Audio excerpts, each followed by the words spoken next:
ಈಗ ನಾವು ಬೀದಿ ನಾಯಿಗಳಿಗೆ ಆ್ಯಂಟಿ ರೇಬೀಸ್ ವ್ಯಾಕ್ಸಿನ್ ಹಿಂದಿನಿಂದ ಮಾಡ್ತಾ ಬಂದಿದ್ದೀವಿ. ನಮ್ಮದು ARV ಪ್ರೋಗ್ರಾಮ್ ಇದೆ.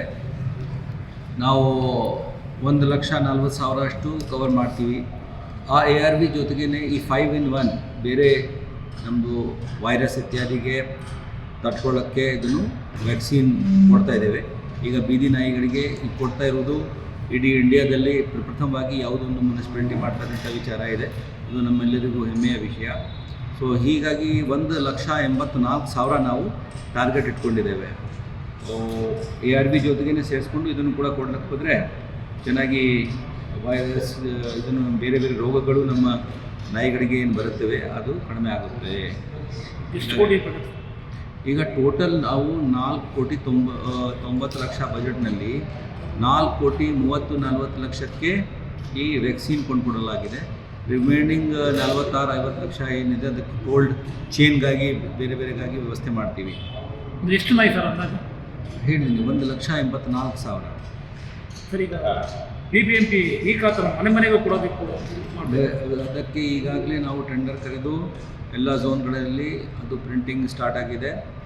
ಅದನ್ನು ನಮ್ಮ ಮಾನ್ಯ ಉಪಮುಖ್ಯಮಂತ್ರಿಯವರು ತಮ್ಮೆಲ್ಲರಿಗೂ ಉದ್ದೇಶಿಸಿ ಮಾತಾಡಿ ಎಲ್ಲ ಪ್ರಿಂಟ್ ಮುಗಿದ ಮೇಲೆ ಎಲ್ಲ ಕಡೆಗೆ ಹಂಚಿಕೆ ಕಾರ್ಯಕ್ರಮಗಳನ್ನು ಪ್ರಾರಂಭ ಮಾಡಿ ಮನೆ ಮನೆಗಳಿಗೆ ಕೊಡ್ತೀವಿ. ಅದರಲ್ಲಿ ಏನು ಡ್ರಾಫ್ಟ್ನಲ್ಲಿ ಏನಾದರೂ ತೊಂದರೆ ಇದ್ದರೆ ತಪ್ಪಿದರೆ ಅದನ್ನು ಹೇಳಬೇಕು. ಅದರಲ್ಲಿ ಆನ್ಲೈನಲ್ಲಿ ಎಲ್ಲೆಲ್ಲಿ ಎಂಟ್ರಿ ಮಾಡಬೇಕು ಎಲ್ಲ ವಿಚಾರಗಳು ಕೂಡ ಅದರೊಳಗಾಗಿ ಇರುತ್ತದೆ.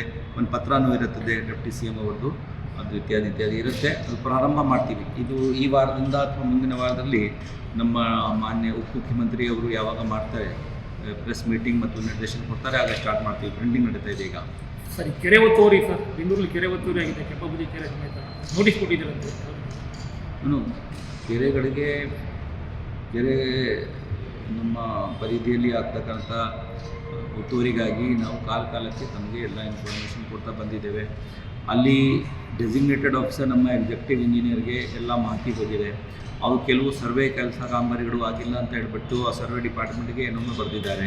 ಅದಕ್ಕೂ ಏನಾಗುತ್ತೆ, ಆ ಕೆರೆ ಒಳಗಾಗಿ ಇರ್ತಕ್ಕಂಥ ಒಟ್ಟು ಒತ್ತುವರಿಯಲ್ಲಿ ಪ್ರತಿಯೊಬ್ಬರಿಗೆ ನೋಟಿಸ್ ಕೊಡುವಾಗ ಪ್ರತ್ಯೇಕವಾಗಿ ಎಷ್ಟು ಒತ್ತುವರಿ ಆಗಿದೆ ಬರೆಯಬೇಕಾಗಿರುತ್ತದೆ. ಆ ಸಂದರ್ಭದಲ್ಲಿ ಹೆಚ್ಚು ಕಡಿಮೆ ಸ್ವಲ್ಪ ಆಗ್ತಾ ಇದೆ ಫ್ರಮ್ ಇವರಿಂದ ಸರ್ವೆ ಡಿಪಾರ್ಟ್ಮೆಂಟಿಂದ ಮತ್ತು ನಮ್ಮ ಎಕ್ಸಿಕ್ಯೂಟಿವ್ ಇಂಜಿನಿಯರ್ ನಮ್ಮ ಡಿವಿಷನ್ಸ್ನಲ್ಲಿ ಯಾರಿದ್ದಾರೆ ಅವರೇ ಡೆಸಿಗ್ನೇಟೆಡ್ ಆಫೀಸರ್ ಅಂಡರ್ KTCD ಆಗಿರೋದರಿಂದ ಅಲ್ಲಿ ಸ್ವಲ್ಪ ಕೊರತೆ ಉಂಟಾಗಿದೆ. ಅವರೆಲ್ಲರಿಗೂ ನೋಟಿಸ್ ಕೊಡಬೇಕು ಅಂತ ನಾವು ಡಿಸೈಡ್ ಮಾಡಿದ್ದೀವಿ. ಎಲ್ಲ ಎಕ್ಸಿಕ್ಯೂಟಿವ್ ಇಂಜಿನಿಯರ್ಗೂ ನೋಟಿಸ್ ಕೊಡ್ತೀವಿ. ಅವರು ಇದು ಎನ್ಕ್ರೋಚ್ಮೆಂಟ್ ತೆಗೆದಿಲ್ಲ ಅಂತ ಆದರೆ KTCD ವಾಲ್ಯೂಷನ್ ಆಗ್ತದೆ.